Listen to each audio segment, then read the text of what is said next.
Qızılın kəskin şəkildə bahalaşmasının səbəbi dünyada geosiyasi gərginliyin artmasıdır.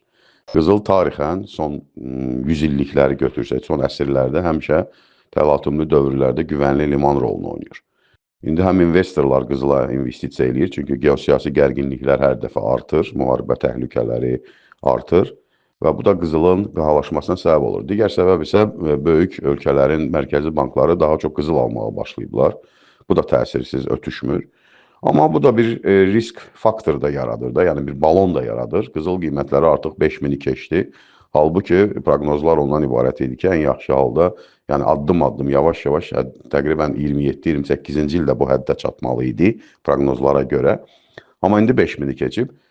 Bir müddətdən sonra bunun, belə deyək də, geosiyasi gərginliyin azalması fonunda, məsələn, bir anlıq təsəvvür eləyək ki, Rusiya-Ukrayna müharibəsi bitir, Qəzzada və Yaxın Şərqdə müəyyən sabitlik yaranır. İran ətrafında məsələlər həllini tapır. Bu zaman o qızılda olan risk primi kəskin aşağı düşəcək və qızılın qiymətində müəyyən ucuzlaşma ola bilər.